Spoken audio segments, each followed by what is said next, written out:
Good morning students. இன்றைக்கி நாம் பார்க்க போகிற topic thermodynamic principle of metallurgy. உலோகவியலில் வெப்ப இயக்கவியலின் பங்கு. அதாவது உலோகவியல்னால் நமக்கு தெரியும். உலோகவியல்னால் இம்பியூர் மினரல்லேருந்து ஓரை பிரித்து எடுக்கிறோம், ஓர்லேருந்து மெட்டலை பிரித்து எடுக்கிறோம். ஓகே, ஸோ இப்போ உலோகவியலில் தெர்மோடைனமிக்ஸ் அதாவது வெப்ப இயக்கவியலின் பங்கு என்னன்றதை பார்க்கலாம். நமக்கு தெரியும், மினரல்லேருந்து கான்சன்ட்ரேட்டட் ஓரை மாற்றுறோம். அதாவது மினரல்லேருந்து கான்சன்ட்ரேட்டாக ஓரை மாற்றுறதுக்கு என்னென்ன மெத்தடை நம்ம ஃபாலோ பண்ணோம்? Gravity separation, froth flotation, leaching process, last என்னது மேக்னெட்டிக் செப்பரேஷன். இதெல்லாம் பயன்படுத்தி கான்சன்ட்ரேட்டட் ஓராக மாற்றணும். கான்சன்ட்ரேட்டட் ஓரை மெட்டல் ஆக்சைடாக மாற்றணும். மெட்டல் ஆக்சைடாக மாற்றுறதுக்கு என்னென்ன மெத்தட் ஃபாலோ பண்ணோம்? கால்சினேஷன், அப்புறம் ரோஸ்டிங்கிற மெத்தடை ஃபாலோ பண்ணி நம்ம மெட்டல் ஆக்சைடாக மாற்றணும். மெட்டல் ஆக்சைட்லேருந்து நம்ம ஃபைனலாக என்னவா மாற்றணும்? மெட்டலாக மாற்றணும். சரியா? இப்போ மெட்டல் ஆக்சைட்லேருந்து மெட்டலாக மாற்றுறதுக்கு நாம் என்ன மெத்தடை ஃபாலோ பண்ணுறோம் அப்படின்னா ரிடக்ஷன் ப்ராசஸ். ரிடக்ஷன் ப்ராசஸில் ஸ்மெல்ட்டிங், ரிடக்ஷன் பை கார்பன், இந்த மாதிரி மெத்தடெல்லாம் ஃபாலோ பண்ணோம். இதில் எந்த ரெடியூசிங் ஏஜெண்ட்டை பயன்படுத்தணும், அதே மாதிரி எந்த டெம்பரேச்சரில் மெட்டல் ஆக்சைடு மெட்டலாக மாறுது அப்படின்றத கண்டுபிடிக்கிறதுக்கு நாம் எல்லிங்கம் டயக்ராம் அப்படின்ற ஒரு கிராஃபை பார்க்கலாம். சரியா?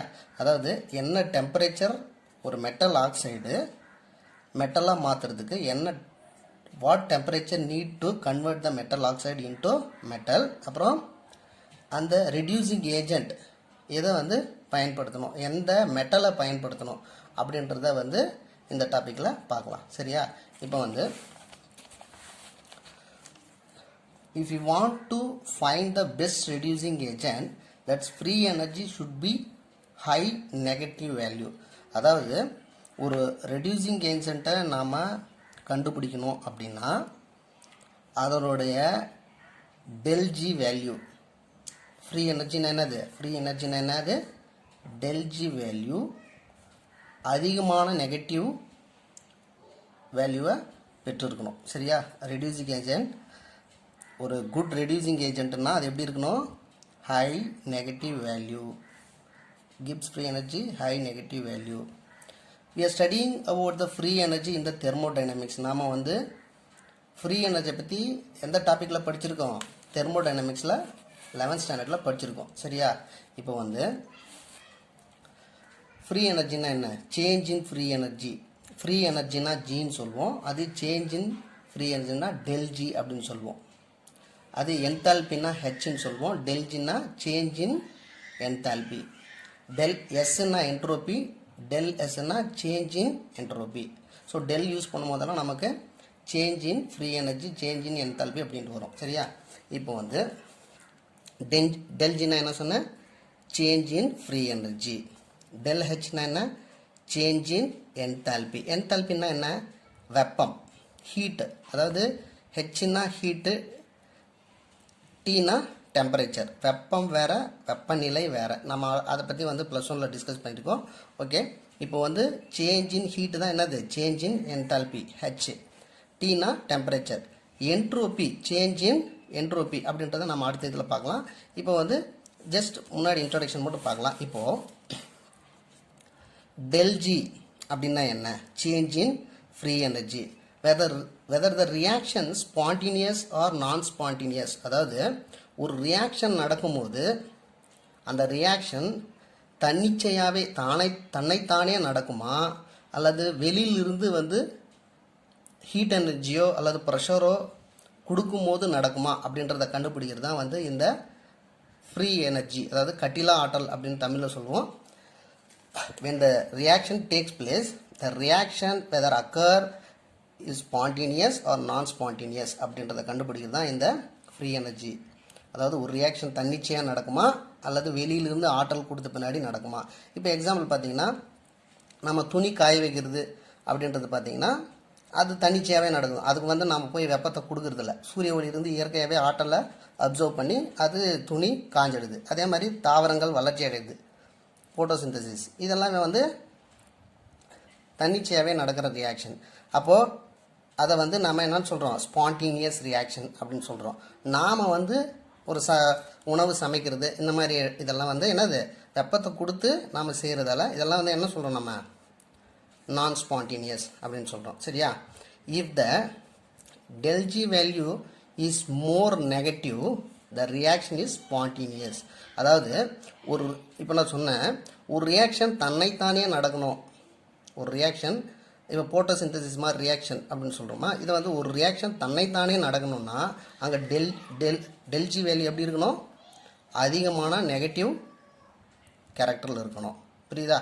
அடுத்து அது வந்து தன்னிச்சையாகவே நடக்கும். டெல் ஜி வேல்யூ அதாவது சேஞ்ச் இன் ஃப்ரீ எனர்ஜி நெகட்டிவில் இருந்தால் அது எப்படி நடக்கும், தன்னைத்தானே நடக்கும். If the del G value is more positive, the reaction is non spontaneous. அது வந்து தன்னிச்சையாக நடக்காது. அந்த இடத்துல நம்ம என்ன பண்ணோம், டெம்பரேச்சர் அந்த மாதிரி ஏதாவது ப்ரெஷர் ஏதாவது ஒரு எக்ஸ்டர்னல் எனர்ஜியை கொடுத்து அதை நம்ம வந்து அந்த ரியாக்ஷனை நடக்க வைக்கிறோம். ஸோ இது வந்து என்னன்னு சொல்கிறோம், டெல் ஜி வேல்யூ பாசிட்டிவ் அப்படின்னு சொல்கிறோம். அதே மாதிரி இப்போ வந்து டெல் ஜி வேல்யூ வந்து அதிகமான பாசிட்டிவ் வேல்யூ இருந்தால் அந்த ரியாக்ஷன் ஸ்பான்டேனியஸாக நடக்கும். அதே மாதிரி அந்த காம்பவுண்ட் ஃபார்ம் ஆகிற காம்பவுண்ட் எப்படி இருக்கும் அப்படின்னா மோர் ஸ்டேபிள், நிலைப்புத்தன்மை உடையதாக இருக்கும். அதே மாதிரி டெல் ஜி வேல்யூ பாசிட்டிவாக இருந்தால் அந்த ரியாக்ஷன் நான் ஸ்பான்டேனியஸாக இருக்கும். அதே மாதிரி அந்த காம்பவுண்ட் வந்து எப்படி இருக்கும், லெஸ் ஸ்டேபிளாக இருக்கும். அந்த காம்பவுண்ட் எப்படி இருக்கும், லெஸ் ஸ்டேபிளாக இருக்கும். இப்போ பார்க்கலாம்.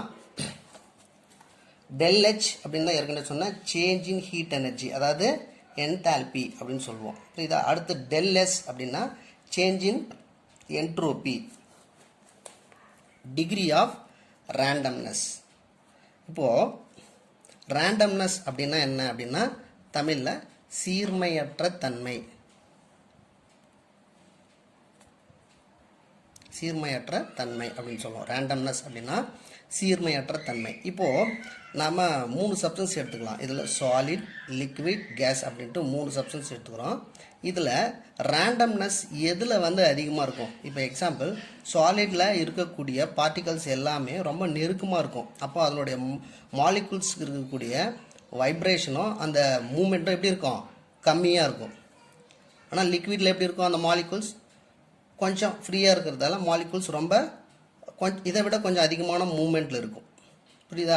அடுத்து கேஸியஸ் ஸ்டேட்டில் மாலிகுல்ஸ் எல்லாமே வந்து ரொம்ப ஃப்ரீயாக இருக்கும்.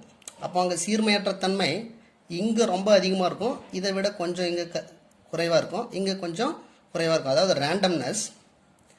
ரேண்டம்னஸ் எப்படி இருக்கும், இங்கே ரொம்ப அதிகமாக இருக்கும் சீர்மையற்ற தன்மை, இங்கே ரேண்டம்னஸ் குறைவாக இருக்கும், இங்கே ரேண்டம்னஸ் ரொம்ப ரொம்ப குறைவாக இருக்கும். அப்போது நம்ம ரேண்டம்னஸ்னால என்ன சொன்னேன், எஸ் டெல் எஸ், அதாவது என்ட்ரோபி அப்படின்னு சொன்னேன். என்ட்ரோபி எதில் அதிகமாக இருக்கும், கேஸ்க்கு இருக்குமா, லிக்விட் இருக்குமா, இல்லை சாலிட் இருக்குமா? என்ட்ரோபி எதுக்கு அதிகமாக இருக்கும்னா ரேண்டம்னஸ் எதில் அதிகமாக இருக்கும் அதில் தான் என்ட்ரோபி அதிகமாக இருக்கும். அப்போது டெல் எஸ் நமக்கு பார்த்தீங்கன்னா கேஸ் ஸ்டேட்டில் இருக்கக்கூடிய சப்ஸ்டன்ஸ்க்கு ரேண்டம்னஸ் அதிகமாகவும், லிக்விடில் இருக்கிறதுக்கு அதை விட கொஞ்சம் குறைவாகவும், சாலிடில் இருக்கிறதுக்கு ரொம்ப ரொம்ப குறைவாகவும் இருக்கும். ஸோ நமக்கு தெரியும் இப்போ என்னென்ன பார்த்தோம் அப்படின்னா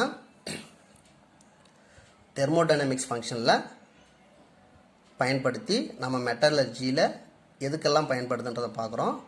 அப்போ வந்து மெட்டல் ஆக்சைடை மெட்டலாக ரெடியூஸ் பண்ணணுன்னா நமக்கு என்ன தேவைப்படுது, மெட்டல் ஆக்சைடை மெட்டலாக ரெடியூஸ் பண்ணணுன்னா நமக்கு என்ன தேவைப்படுது, ஒரு ரெடியூசிங் ஏஜென்ட் தேவைப்படுது. அந்த ரெடியூசிங் ஏஜென்ட் எப்படி இருக்கணும் அப்படின்னா அதனுடைய கிப்ஸ் ஃப்ரீ எனர்ஜி எப்படி இருக்கணும், ரொம்ப குறைவாக இருக்கணும். கிப்ஸ் ஃப்ரீ எனர்ஜி ஏன் வந்து குறைவாக இருக்கணும்னா அதனுடைய ஸ்டெபிலிட்டி எப்படி இருக்கணும், ஸ்டெபிலிட்டி எப்படி இருக்கும், அதிகமாக இருக்கும். ஃப்ரீ எனர்ஜி குறைவாக இருந்தால் அதிகமாக இருக்கும்னு பார்த்தோம். அதை வந்து எக்ஸாம்பிளோட இப்போ பார்க்கலாம். இப்போ பார்த்தீங்கன்னா மெட்டல் ஆக்சைடு இருக்குது. மெட்டல் ஆக்சைடு இது வந்து ஒரு ரெடியூசிங் ஏஜென்ட். மெட்டல் ஆக்சைட்லேருந்து ரெடியூசிங் ஏஜென்ட் போயிட்டு ரியாக்ட் பண்ணும்போது இந்த ஆக்சிஜனை வந்து எடுத்துக்கும். இந்த ஆக்சிஜனை எடுத்துக்கிட்டு ரெடியூசிங் ஏஜென்ட் வந்து ஆக்சிஜனை எடுத்துக்கும், மெட்டல் தனியாக பிரிஞ்சிடும். புரியுதா? இப்போ வந்து டெல் ஜி வேல்யூ நாம் பார்க்குறோம். இப்போது இந்த ரெடியூசிங் ஏஜென்ட் இந்த மெட்டலை விட ஸ்ட்ராங்காக ஆக்சிஜன் கூட ரியாக்ட் புரியும் போது தான் அந்த மெட்டலை என்ன பண்ண முடியும், வெளியே தள்ள முடியும். அப்போது ரெடியூசிங் ஏஜென்ட் கூட ஆக்சிஜன் சேரும்போது இந்த மெட்டல் ஆக்சைடை விட எப்படி இருக்கணும், ஸ்டெபிலிட்டி அதிகமாக இருக்கணும். புரியுதா நான் சொல்கிறது? அதாவது மெட்டல் ஆக்சைடை விட இந்த ரெடியூசிங் ஆக்சைடு கூட ரெடியூஸ்டு மெட்டல் கூட சேர்க்கிற ஆக்சைடு எப்படி இருக்கணும், இதை ஸ்டேபிளாக இருக்கணும். அதாவது மெட்டல் ஆக்சைடை விட இந்த எம்ஓவை விட ஆர்ஓ எப்படி இருக்கணும், ஸ்டெபிலிட்டி அதிகமாக இருக்கணும். அப்போ தான் இதை என்ன பண்ண முடியும், மெட்டல் தனியாக வெளியே விட முடியும். இப்போது ஸ்டெபிலிட்டி அதிகமாக இருக்கணும்னா என்ன சொன்னேன், டெல்ஜி வேல்யூ நெகட்டிவ், டெல்ஜியோட நெகட்டிவ் வேல்யூ எப்படி இருக்கணும், அதிகமாக இருக்கணும். அப்போது del G value is more negative, del G value எப்படி இருக்கணும், is more negative, then this compound more stable. அப்போ தான் இந்த காம்பவுண்ட் எப்படி இருக்கும், மோர் ஸ்டேபிளாக இருக்கும். ஓகே, இப்போது நாம் ஒரு ரெடியூசிங் ஏஜென்ட் செலக்ட் பண்ணும்போது எப்படி இருக்குன்னு சொன்னேன், if you want to select the best reducing agent that reduced oxide should be more stable than the metal oxide. இப்போ எக்ஸாம்பிள் என்ன பார்க்குறோம் அப்படின்னா, மெட்டல் கூட ஆக்சிஜன் சேரும்போது மெட்டல் ஆக்சைடு கிடைக்குது. அப்போது வெளிவரக்கூடிய கிப்ஸ் ஃப்ரீ எனர்ஜி எவ்வளோ அப்படின்னு பார்த்தீங்கன்னா 600 kJ/mol அப்படின்னு வச்சுக்கலாம்.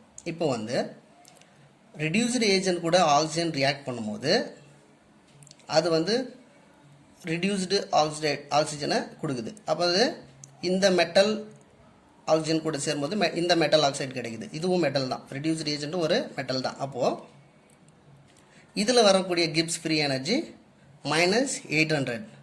அப்போது மெட்டல் கூட ஆக்சிஜன் சேரும்போது உருவாக்கக்கூடிய Gibbs free energy -600. Reduced agent கூட ஆக்சிஜன் சேரும்போது அங்கே வெளியே வரக்கூடிய கிப்ஸ் ஃப்ரீ எனர்ஜி -800. அப்போது மெட்டல் ஆக்சைடை விட ரெடியூஸ்டு ஏஜென்ட் கூட இருக்கக்கூடிய ஆக்சைடு அதனுடைய கிப்ஸ் ஃப்ரீ எனர்ஜி எப்படி இருக்குது, நெகட்டிவ் வேல்யூ எப்படி இருக்குது, அதிகமாக இருக்குது. நான் ஏற்கனவே சொல்லியிருக்கேன், நெகட்டிவ் வேல்யூ அதிகமாக இருக்குது. அதனால் இதை விட இது ஸ்டெபிலிட்டி அதிகம். புரியுதா? அப்போ ஸ்டெபிலிட்டி அதிகமாக இருந்தால் தான் என்ன பண்ண முடியும், மெட்டல் ஆக்சைடை ரெடியூஸ் பண்ண முடியும். இப்போது RO has the highest del G negative value, free energy negative value. So RO னா என்னது, reduced oxide is more stable அப்படின்னு சொல்கிறோம். So R can act the reducing agent for metal oxide, reducing agent for metal oxide into metal.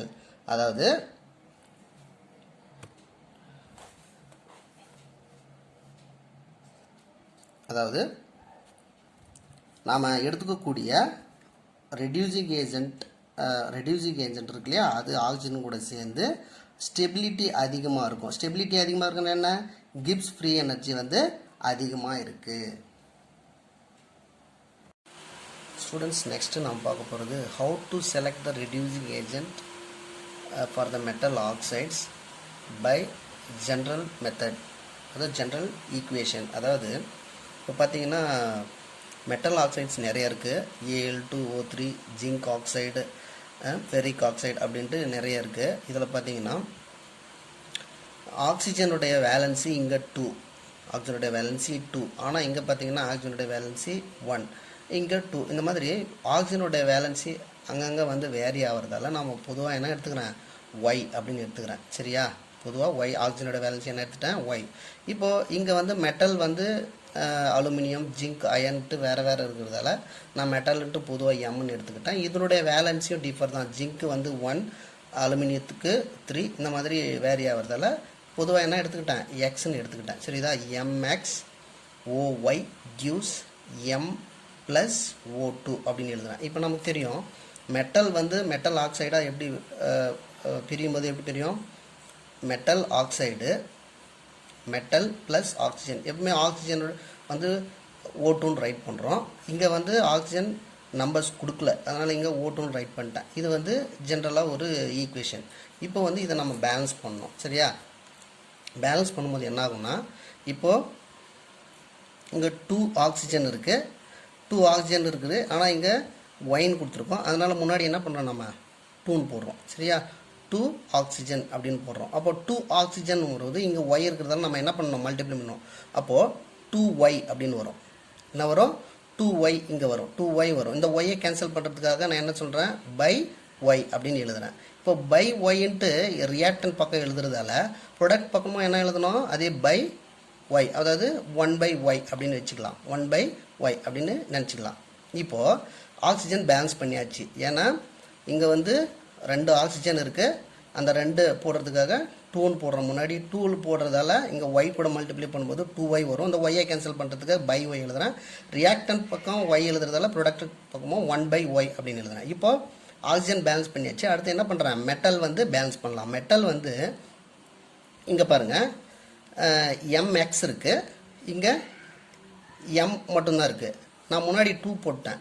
முன்னாடி 2 போட்டதால் இந்த 2x ஆகிடும். 2 × x அப்படி என்ன ஆகிடும், 2x ஆகிடும். மெட்டல் என்ன ஆகிடும், இந்த x கூட மல்டிப்ளை பண்ணும்போது இங்கே முன்னாடி 2x ஆகிடும். அப்போ 2x வர்றதால முன்னாடி நான் என்ன சேர்த்துறேன், இங்கே ப்ராடக்ட் பக்கமாக 2x அப்படின்னு ஆட் பண்ணுறேன். அப்போ 2x/y அப்படின்னு வரும். சரியா, இதுதான் வந்து ஜென்ரல் ஈக்குவேஷன். அடுத்து ஒரு ரெடியூசிங் ஏஜென்ட்டு எப்படி வந்து செலக்ட் பண்ணுவோம் அப்படின்றதுக்கு ஒரு ஜென்ரலான கான்செப்ட்ஸை வந்து நம்ம பார்க்கலாம். இப்போ வந்து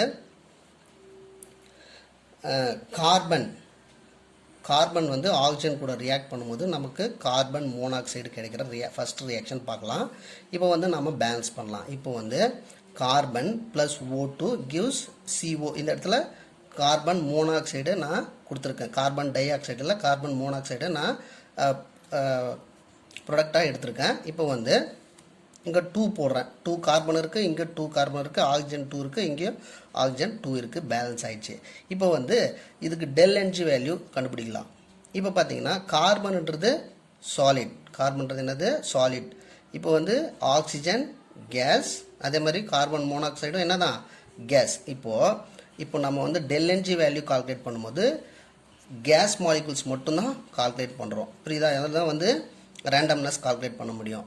இப்போது கேஸ் மாலிக் கால்குலேட் பண்ணும்போது இங்கே முன்னாடி எத்தனை மோல் இருக்குது, இது ΔNGக்கு ஃபார்முலா நம்ம 11th ஸ்டாண்டர்ட் படிச்சிருக்கோம். ΔNG = Kp - Kc. Kpனா என்ன, number of moles of product minus number of moles of reactant. Number of moles of product எவ்வளோ இருக்குது, 2 இருக்குது. இங்கே ப்ராடக்டில் நம்பர் ஆஃப் மோல்ஸ் இருக்குது, எவ்வளோ இருக்குது, 2 இருக்குது. ரியாக்டன்ட் சைடு கேஸில் இதை எடுத்துக்கூடாது, ஏன்னா இது சாலிட். அதனால் கேஸில் வந்து ரியாக்டன்ட் சைடு எவ்வளோ இருக்குது, number of moles of gas எவ்வளோ இருக்குது, 1 இருக்குது. அப்போது 2 - 1 = என்ன வரும், 1 வரும். ஸோ இது 1ன்னும் போது என்னது, ΔNG வேல்யூ என்ன வரும், பாசிட்டிவ் வேல்யூ வரும். சரியா, பாசிட்டிவ் வேல்யூ வந்தால் அப்போது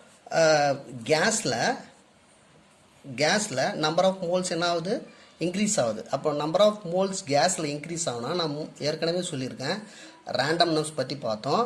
அதில் ரேண்டம்னஸ் ΔS வேல்யூ எதில் அதிகமாக இருக்குது, கேஸஸில் அதிகமாக இருக்கும். அங்கே தான் வந்து சீர்மையற்ற தன்மை அதிகமாக இருக்கும். அப்போது ΔS வேல்யூ என்ன ஆகுது, அதிகமாகுது.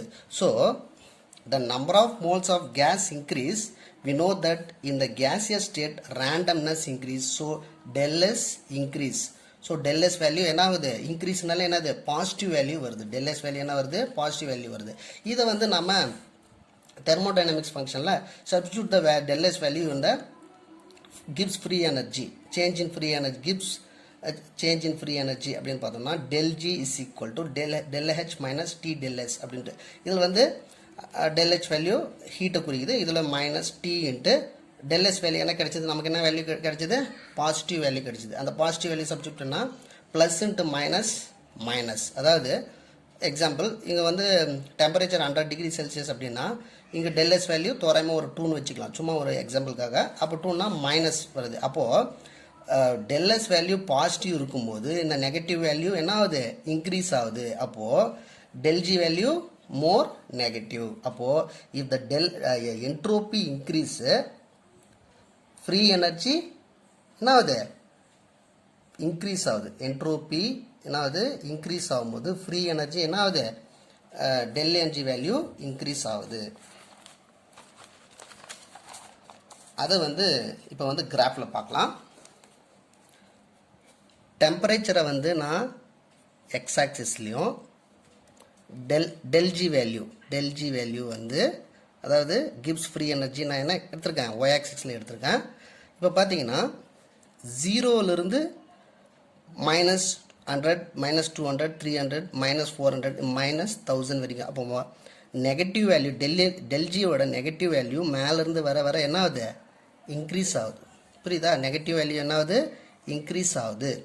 இதில் டெம்பரேச்சர் எக்ஸ் ஆக்சிஸில் என்ன ஆகுது, இன்க்ரீஸ் ஆகுது. டெம்பரேச்சர் என்ன ஆகுது, இன்க்ரீஸ் ஆகுது. இப்போது நாம் பார்த்த எக்ஸாம்பிளில் பார்த்தீங்கன்னா C+O2 gives CO அப்படின்னு பார்த்தோம். அதாவது கார்பன் ஆக்சிஜன் கூட ரியாக்ட் பண்ணி கார்பன் மோனாக்சைடை கொடுக்குது.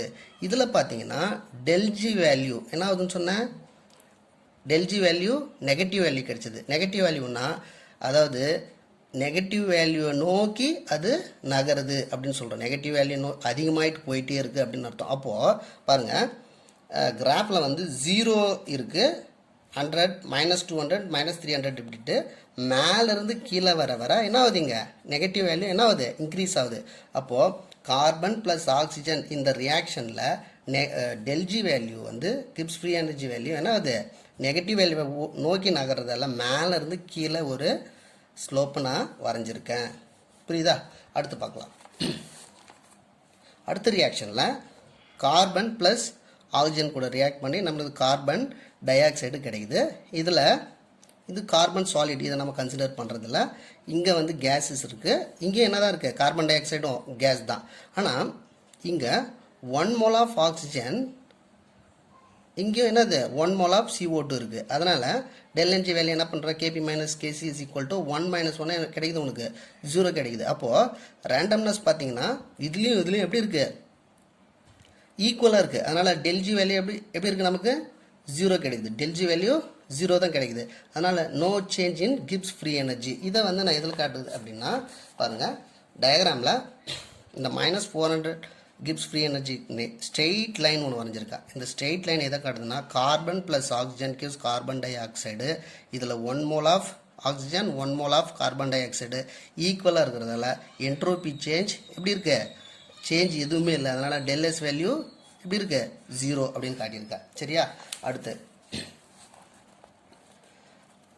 Carbon monoxide gas, carbon monoxide gas, ஆக்சிஜனும் என்ன தான் கேஸ். அடுத்து என்னது, கார்பன் டை ஆக்சைடு, இதுவும் கேஸ் தான். அப்போது நமக்கு தெரியும் ΔNG is equal to product 2, reactant side எவ்வளோ மோல்ஸ் இருக்குது, 1 + 2, ரெண்டுமே கேஸ் தானே. அதில் ரெண்டுமே ஆட் பண்ணிக்கும் போது 1 + 2 உனக்கு என்ன கிடைக்குது, 3. அப்போது என்ன கிடைக்குது, மைனஸ் வேல்யூ கிடைக்குது. இப்போது நான் ஏற்கனவே சொல்லியிருக்கேன், number of moles of gas decrease. அப்போது இந்த பக்கம் இருக்கிற கேஸை விட இங்கே பக்கம் இருக்கிற கேசியஸ் மாலிகுல்ஸ் எப்படி இருக்குது, கம்மியாக இருக்குது. ரியாக்டன் சைடை ப்ராடக்ட் சைடு எப்படி இருக்குது, கம்மியாக இருக்குது. அப்போ கம்மியாக இருந்தால் இங்கே ரேண்டம்னஸ் அதிகமாக இருக்கும், இங்கே ரேண்டம்னஸ் எப்படி இருக்கும், கம்மியாக இருக்கும். கேஸ் மாலிகுல்ஸ் கம்மியாக ஆக ரேண்டம்னஸ் கம்மியாகும். அப்போ என்ட்ரோபி வேல்யூ என்ன ஆகுது, டிக்ரீஸ் ஆகுது. முன்னே என்ட்ரோபி வேல்யூ இன்க்ரீஸ் ஆச்சு எதில், carbon plus carbon, carbon plus oxygen carbon மோனாக்சைடில். ஆனால் இங்கே என்ட்ரோபி வேல்யூ என்ன ஆகுது, நெகட்டிவ் வருதால டிக்ரீஸ் ஆகுது. So number of moles of gas decrease, randomness decrease and ΔS value also decrease. இப்போது ΔS வேல்யூ எப்படி எழுதுகிறோம், நம்ம நெகட்டிவ் மைனஸ் எழுதுகிறோம். சப்ஸ்டிட்யூட் த வேல்யூ இந்த ΔS வேல்யூ இந்த ΔG is equal to ΔH minus T ΔS is equal to, இப்போ ΔG value வந்து -T into குறையிறதால entropy value குறையிறதால மைனஸ்ன்னு போட்டு மைனஸ் இன்ட்டு மைனஸ் என்ன ஆகிடும், ப்ளஸ். அப்போது ΔG வேல்யூ என்ன ஆகுது, பாசிட்டிவ். அப்போ ΔG வேல்யூ பாசிட்டிவ் நோக்கி நகருது. இப்போ எக்ஸாம்பிள் பாருங்கள், carbon monoxide plus oxygen gives carbon dioxide. இதில் பார்த்தீங்கன்னா -700லேருந்து அப்படியே -600 500 அப்படின்ட்டு குறைஞ்சிட்டே போயிட்டு எதை நோக்கி போகுது, 0 நோக்கி போகுது. அப்போது என்ன ஆகுது, நெகட்டிவ் வேல்யூ குறைஞ்சி பாசிட்டிவை நோக்கி போகுது. இதில் கார்பன் ப்ளஸ் ஆக்சிஜன் கார்பன் மோனாக்சைடில் பாசிட்டிவ்லேருந்து நெகட்டிவை நோக்கி போகுது. கார்பன் மோனாக்சைடு ப்ளஸ் ஆக்சிஜனில் நெகட்டிவ்லேருந்து எந்த பக்கமாக போகுது, பாசிட்டிவ் பக்கமாக போகுது. இந்த கார்பன் ப்ளஸ் ஆக்சிஜனில் carbon dioxide ΔG value ஸ்டாண்டர்டாக இருக்குது. Students, when the metal react with the oxygen it forms a metal oxide அப்படின்னு பார்க்குறோம். So this is the forward reaction example பார்க்கலாம். இப்போ metal reaction with the oxygen gives a metal oxide. இதில் பார்த்தீங்கன்னா this is the oxidation process. அதாவது ஆக்சிஜனேற்ற வினையில் நாம் வந்து ஆக்சிஜனை வந்து கன்சிடர் பண்ணுறோம். Oxidation process. So consider the oxygen molecules. இந்த இடத்துல வந்து ஆக்சிஜன் எது கூடலாம் ஜாயின் ஆகிருக்கோ, ஆக்சிஜன் எங்கெல்லாம் இருக்கோ அதை மட்டும் நம்ம கன்சிடர் பண்ணுறோம். இந்த மெட்டலில் வந்து நம்ம இந்த இடத்துல தனியாக கன்சிடர் பண்ணுறதில்ல, ஏன்னா இது சாலிட் ஸ்டேட்டில் இருக்குது. ஓகேவா? சரி, இப்போ பார்த்தீங்கன்னா இங்கே வந்து ஆக்சிஜன் கேஸ் ஸ்டேட்டில் இருக்குது. மெட்டல் ஆக்சைடு அப்படின்றது வந்து அது லிக்விட் ஃபார்ம்லேயோ அல்லது சாலிட் ஃபார்ம்லேயோ நமக்கு பார்க்கலாம். இப்போது நமக்கு தெரியும் கேசியஸ் ஃபார்ம்லேருந்து லிக்விட் ஸ்டேட்டுக்கு இது மாறுது. அப்போ கேஸ் டு லிக்விட் அப்படின்னு பார்க்குறோம். அப்போது கேஸ் டு லிக்விட் அப்படின்னும் போது ரேண்டம்னஸ் என்ன ஆகும்னு சொல்லியிருக்கேன்? ரேண்டம்னஸ் டிக்ரீஸ் ஆகும். புரியுதா? ஏன்னா கேஸில் வந்து அதிகமாக மாலிகுல்ஸ் சீர்மையற்ற தன்மை அதிகமாக இருக்கும். அங்கங்கே மாலிகுல்ஸ் ஓடிட்டே இருக்கும். அதனால் அது வந்து ரேண்டம்னஸ் அதிகமாக இருக்கும்னு சொல்கிறேன். லிக்விடில் கொஞ்சம் மாலிகுல்ஸ் எல்லாம் நெருங்கி வந்துடும். அதனால் அந்த சீர்மையற்ற தன்மை கொஞ்சம் குறைஞ்சிரும். புரியுதா? அதாவது சீர்மையாக மாறிடும். அப்போ என்னன்றோம்? Then the randomness decrease, so del S decrease. அதாவது கேஸ்லேருந்து லிக்விடாக மாறும்போது டெல்எஸ் வேல்யூ என்ன ஆகுது? நெகட்டிவ் வேல்யூ டிக்ரீஸ் ஆகுது. புரியுதா? இப்போ நெகட்டிவ் வேல்யூனா இருக்குன்னு சொல்லியிருக்கேன். Del G is equal to del H minus T del எஸ்ல சப்ஸ்டியூட் பண்ணும்போது மைனஸ் இன்ட்டு மைனஸ் என்ன ஆகிடுது? ப்ளஸ் ஆகிடுது. அப்போ டெல் ஜி வேல்யூ எப்படி இருக்கும்? பாசிட்டிவாக இருக்கும். அப்போது டெல் ஜி வேல்யூ பாசிட்டிவாக இருக்குன்னா என்ன ஆகும்? நமக்கு பாசிட்டிவ் வேல்யூனா என்ன? கிராஃபில் கீழேருந்து மேல் நோக்கி போகும். புரியுதா? அதாவது இங்கே மைனஸ் வேல்யூ போக போக ப்ளஸ் நோக்கி போகும். டெல்ஜி வந்து பாசிட்டிவ் நோக்கி போகும். சரியா? அடுத்து ரிவர்ஸ் ரியாக்ஷன். அதுவே வந்து மெட்டல் இங்கே வந்து என்ன பார்த்தோம்? மெட்டல் ஆக்சிஜன் கூட ரியாக்ட் பண்ணி மெட்டல் ஆக்சைடு உருவாகிறத பார்த்தோம். இப்போ வந்து மெட்டல் ஆக்சைடு மெட்டலை கொடுக்குறத பார்க்கலாம். இது வந்து ரிவர்ஸ் ரியாக்ஷன். மெட்டல் ஆக்சைடு உடனே என்ன கொடுக்குது? Reverse reaction. மெட்டல் ப்ளஸ் ஆக்சிஜன்ட்டு ரிவர்ஸில் கொடுக்குது. அப்போ என்ன ஆகுது? இது லிக்விட் ஸ்டேட்டில் இருக்குது. என்னவா மாறுது? கேஸாக மாறுது. அப்போ லிக்விட்லேருந்து என்னவா மாறுது? கேஸாக மாறுது. இங்கே ரேண்டம்னஸ் பார்த்தீங்கன்னா இங்கே ரேண்டம்னஸ் இங்கே அதிகமாக இருக்கும். எதில்? கேஸில் அதிகமாக இருக்கும். லிக்விடில் எப்படி இருக்கும்? கம்மியாக இருக்கும். அப்போது ரேண்டம்னஸ் இங்கே என்ன ஆகுது? அதிகமாகுது. மேலே வந்து ரேண்டம்னஸ் குறையுதுன்னு பார்த்தோம். Randomness decrease. So del S value என்ன ஆகுது? டிக்ரீஸ் பார்த்தோம். இங்கே ரேண்டம்னஸ் லிக்விட்லேருந்து கேஸுக்கு மாறும்போது அதனுடைய சீர்மையற்ற தன்மை என்ன ஆகுது? அதிகமாகுது. அப்போ டெல்எஸ் வேல்யூ என்ன ஆகும்? பாசிட்டிவ் சப்ஸ்டியூட் பண்ணும்போது என்ன ஆகும்? நமக்கு del H minus T into plus positive value வரும். அப்போ பாசிட்டிவ் இன்ட்டு மைனஸ் என்ன ஆகும்? மைனஸ் இன்ட்டு ப்ளஸ் மைனஸ் தான். அப்போ என்ன ஆகும்? டெல்ஜி வேல்யூ நெகட்டிவ் வேல்யூ கிடைக்கும். அப்போது கிராஃபில் நமக்கு எப்படி கிடைக்கும்? மேலேருந்து கீழ் நோக்கி வர மாதிரி கிடைக்கும். இது நம்ம ஏற்கனவே பார்த்தது தான். சரியா? ஸோ இப்போ வந்து நம்ம பார்த்தோம் ஒரு ரியாக்ஷனில் தெர்மோடைனமிக்ஸ் ஃபங்க்ஷனில் இந்த எல்லைங்கிராம் டயக்ராமில் both forward and reverse reaction takes place during the oxidation process. So this reaction is equilibrium reaction. அதாவது நம்ம எல்லைங்கிராம் டயக்ராமில் பார்க்குறோம் ஒரு ரியாக்ஷன் நடக்கும்போது, அதாவது metal plus oxygen gives metal oxide அப்படின்னு பார்க்குறோம். அதுவே மெட்டல் ஆக்சைடு திரும்பவும் ரிவர்ஸாக நடக்குது. மெட்டல் ஆக்சைடு என்னவா பிரியுது? மெட்டல் ப்ளஸ் ஆக்சிஜனாக பிரியுது. ஸோ ஃபார்வர்டு ரியாக்ஷனும் நடக்குது, ரிவர்ஸ் ரியாக்ஷனும் நடக்கிறதால இது என்ன ரியாக்ஷன்? இது ஒரு equilibrium reaction.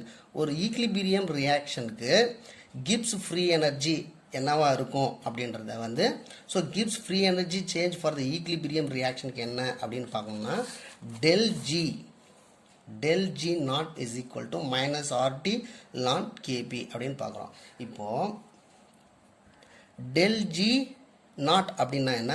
Standard Gibbs free energy. அதை பார்க்கலாம். இப்போது ஆர்ன்றது கேஸ் கான்ஸ்டன்ட், டீன்றது டெம்பரேச்சர், லான் கேபின்றது ஈக்லிபிரியம் கான்ஸ்டன்ட். இப்போது ஸ்டாண்டர்ட் கிப்ஸ் ஃப்ரீ எனர்ஜின்னா பார்க்கலாம். கிப்ஸ் ஃப்ரீ எனர்ஜின்றது நமக்கு தெரியும். ஒரு ஆக்சிடேஷன் ரியாக்ஷன் நடக்கும்போது அங்கேருந்து வெளிவரக்கூடிய ஆற்றல் கட்டிலா ஆற்றல் கிப்ஸ் ஃப்ரீ எனர்ஜி. அது என்னது ஸ்டாண்டர்ட், அதாவது இங்கே வந்து டிப் பண்ணோம்னா போட்டோம்னா அப்படி வந்து ஸ்டாண்டர்ட் கிப்ஸ் ஃப்ரீ எனர்ஜி அப்படின்னு எழுதுவோம். புரியுதா? ஸோ நாட் போட்டோம்னா இப்போது கிப்ஸ் ஃப்ரீ எனர்ஜி அப்படின்றது என்ன அப்படின்னு பார்க்கலாம். A plus B gives C, அதாவது A plus B அப்படின்ற ரியாக்டன்ட் ரியாக்ட் பண்ணி Cன்ற ப்ராடக்ட் கிடைக்கும்போது வெளிவரக்கூடிய அந்த ஆற்றல் தான் நம்ம என்னன்னு சொல்கிறேன், கிப்ஸ் ஃப்ரீ எனர்ஜி அப்படின்னு சொல்கிறேன். புரியுதா? இது வந்து ஸ்டாண்டர்ட் கிப்ஸ் ஃப்ரீ எனர்ஜி எப்படி சொல்கிறோம் அப்படின்னா 1 mole ஆஃப் ரியாக்டன்ட், அதாவது நான் எடுத்துக்கிற சப்ஸ்டன்ஸ் எவ்வளோ இருக்கணும், 1 mole இருக்கணும். எல்லாமே எப்படி இருக்கணும், 1 mole ஆஃப் ரியாக்டன்ட் எடுத்துக்கிட்டு at standard temperature and pressure, ஒரு குறிப்பிட்ட வெப்பநிலை மற்றும் அழுத்தத்தில், அதாவது 1 mole சப்ஸ்டன்ஸ் எடுத்துட்டு ஒரு குறிப்பிட்ட வெப்பநிலை மற்றும் அழுத்தத்தில் வினைபுரிய செய்யும் பொழுது வெளிவரக்கூடிய கிப்ஸ் ஃப்ரீ எனர்ஜி, அதாவது கட்டில ஆற்றலின் மதிப்பே ஸ்டாண்டர்ட் கிப்ஸ் ஃப்ரீ எனர்ஜி, அதாவது டெல் ஜி நாட் அப்படின்னு சொல்கிறோம். புரியுதா? இப்போது ஸ்டாண்டர்ட் டெம்பரேச்சர் ப்ரெஷர் அப்படின்னா என்ன அப்படின்னா 1 bar ப்ரெஷர். நமக்கு தெரியும் ப்ரெஷர் வந்து ஸ்டாண்டர்ட் ப்ரெஷர் வந்து 1 bar pressure, temperature 298 degree kelvin அப்படின்றது நமக்கு தெரியும். ஸோ இதுதான் வந்து ஸ்டாண்டர்ட் டெம்பரேச்சர் அண்ட் ப்ரெஷர். அப்படி இருக்கும் பொழுது ஒரு ரியாக்ஷன் நடக்குமோனா அதுதான் வந்து என்னது, ஸ்டாண்டர்ட் கிப்ஸ் ஃப்ரீ எனர்ஜி. இதை வந்து பார்க்கலாம். Standard Gibbs free energy, the standard Gibbs free energy of formation of compound is change of Gibbs free energy that accompanies the formation of 1 mole of substance in its standard state from the constituent standard state. அதாவது ஒரு reaction நடக்கும்போது வெளிவரக்கூடிய Gibbs free energy மதிப்பு ஆனது அது ஒரு குறிப்பிட்ட வெப்பநிலை மற்றும் அழுத்தத்தில் 1 mole சப்ஸ்டன்ஸ் எடுத்துக்கும் பொழுது கிடைக்கக்கூடிய ஃப்ரீ எனர்ஜியுடைய மதிப்பு.